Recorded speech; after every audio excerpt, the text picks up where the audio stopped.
Konstitusi ialah seluruh sistem ketatanegaraan yang berupa kumpulan peraturan yang mengatur, membentuk ataupun memerintah dalam suatu negara. Indonesia memiliki konstitusi yang telah disahkan pada tahun 1945, yaitu Undang-Undang Dasar 1945. Undang-Undang Dasar 1945 merupakan konstitusi bagi Indonesia. Sebagai dasar hukum, Undang-Undang Dasar 1945 memegang peranan dalam mewujudkan nilai-nilai luhur yang terkandung dalam ideologi bangsa Indonesia, yaitu Pancasila.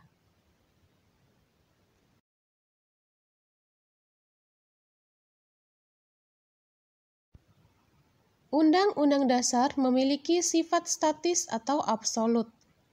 Undang-Undang Dasar 1945 dapat diamandemen dengan keadaan dan kebutuhan negara. Mekanisme perubahan Undang-Undang Dasar 1945 sudah tercantum dalam Pasal 37 Undang-Undang Dasar Negara Republik Indonesia tahun 1945.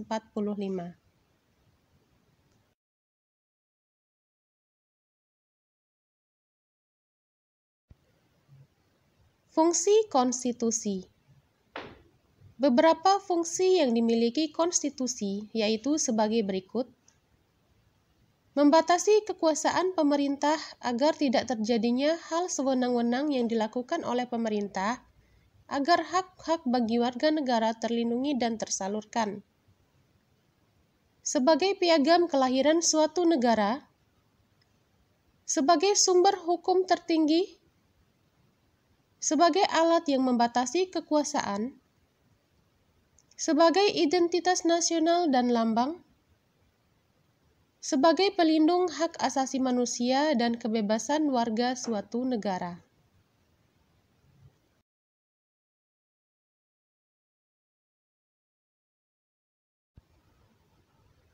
Nilai-nilai konstitusi. Nilai-nilai konstitusi menurut Karl Lowenstein terdapat 3 jenis, yaitu sebagai berikut. 1.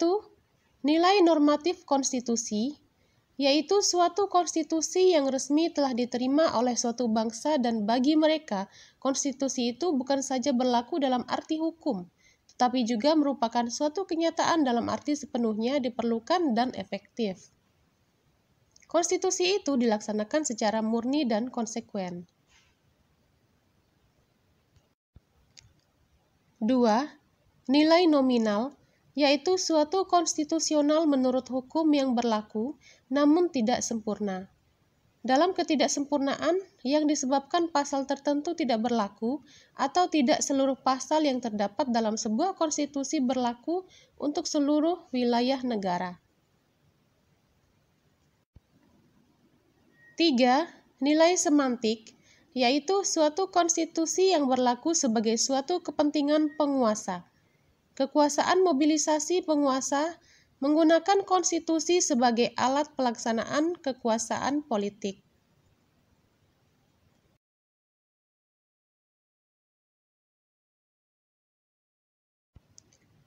Sifat Undang-Undang Dasar 1945. Undang-Undang Dasar 1945 memiliki sifat-sifat sebagai berikut. Oleh karena sifatnya tertulis, maka rumusannya jelas, merupakan suatu hukum yang mengikat pemerintah sebagai penyelenggara negara maupun mengikat bagi setiap warga negara.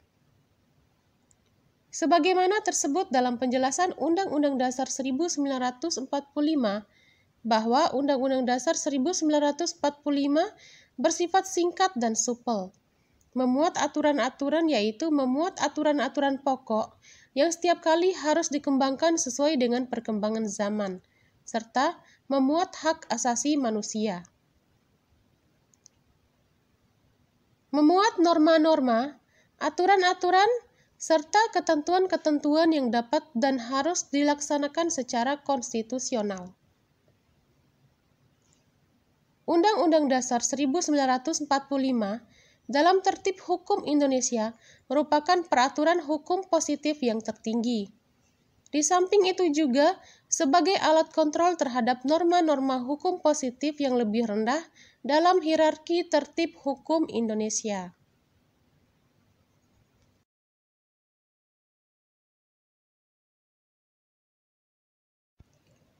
Pembukaan Undang-Undang Dasar 1945. Pembukaan Undang-Undang Dasar Negara Republik Indonesia tahun 1945 memiliki 4 alinea. Tiap-tiap alinea memiliki nilai dan makna bagi bangsa dan negara Indonesia. Makna yang terkandung dalam tiap-tiap alinea yaitu sebagai berikut.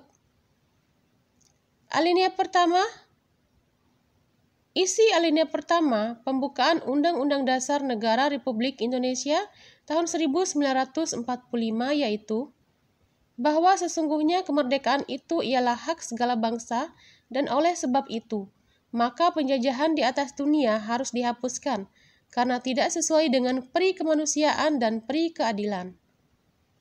Alinea pertama mengandung arti bahwa makna objektif penjajahan tidak sesuai dengan peri kemanusiaan dan peri keadilan, sehingga harus ditentang dan dihapuskan agar semua bangsa di dunia dapat menjalankan hak kemerdekaannya. Adapun isi dan makna alinea pertama, yaitu bangsa Indonesia berpendirian anti penjajahan.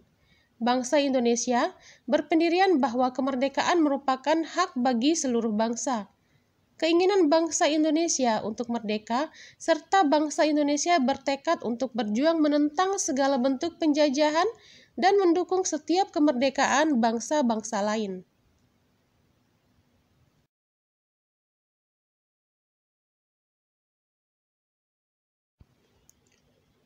Alinea kedua. Inti alinea kedua pembukaan Undang-Undang Dasar Negara Republik Indonesia tahun 1945 dan perjuangan pergerakan kemerdekaan Indonesia telah sampailah kepada saat yang berbahagia dengan selamat sentosa mengantarkan rakyat Indonesia ke depan pintu gerbang kemerdekaan negara Indonesia yang merdeka, bersatu, berdaulat, adil, dan makmur. Ini berarti adanya makna perjuangan bangsa Indonesia. Perjuangan bangsa Indonesia dalam merebut kemerdekaan dari tangan penjajah terwujud. Oleh karena itu, ada upaya-upaya selanjutnya bangsa Indonesia untuk mengisi kemerdekaan yang telah dicapai. Upaya tersebut adalah menciptakan keadilan dan kemakmuran sebagai wujud tujuan negara Indonesia.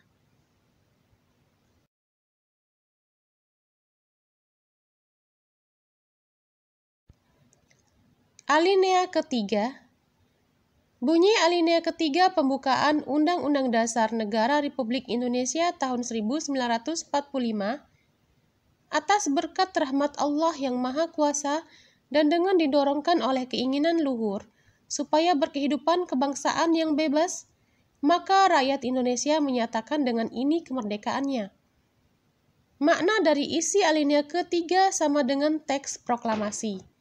Alinea ketiga pembukaan Undang-Undang Dasar Negara Republik Indonesia tahun 1945 mengandung makna pengukuhan proklamasi kemerdekaan Indonesia, yaitu menyatakan kemerdekaan yang diperoleh merupakan rahmat Allah yang Maha Kuasa, menunjukkan sisi religius bangsa Indonesia, pengukuhan terhadap proklamasi kemerdekaan, dan menunjukkan sisi moralitas bangsa Indonesia.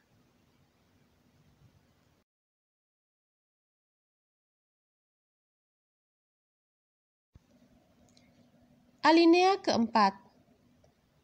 Bunyi alinea keempat pembukaan Undang-Undang Dasar Negara Republik Indonesia tahun 1945. Kemudian daripada itu, untuk membentuk suatu pemerintah negara Indonesia yang melindungi segenap bangsa Indonesia dan seluruh tumpah darah Indonesia, dan untuk memajukan kesejahteraan umum, mencerdaskan kehidupan bangsa, dan ikut melaksanakan ketertiban dunia yang berdasarkan kemerdekaan, perdamaian abadi, dan keadilan sosial.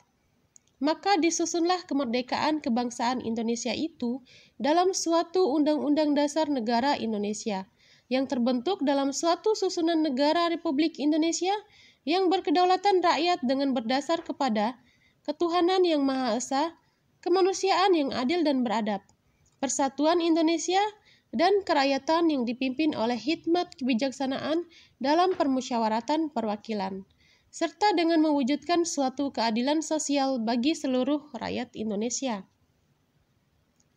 Alinea keempat memiliki makna yaitu menunjukkan tujuan negara, mewujudkan kemerdekaan untuk melindungi bangsa dan tanah air Indonesia, memajukan kesejahteraan umum, mencerdaskan kehidupan bangsa, dan ikut melaksanakan ketertiban dunia dan mencapai tujuan negara, yaitu menyusun kemerdekaan Indonesia.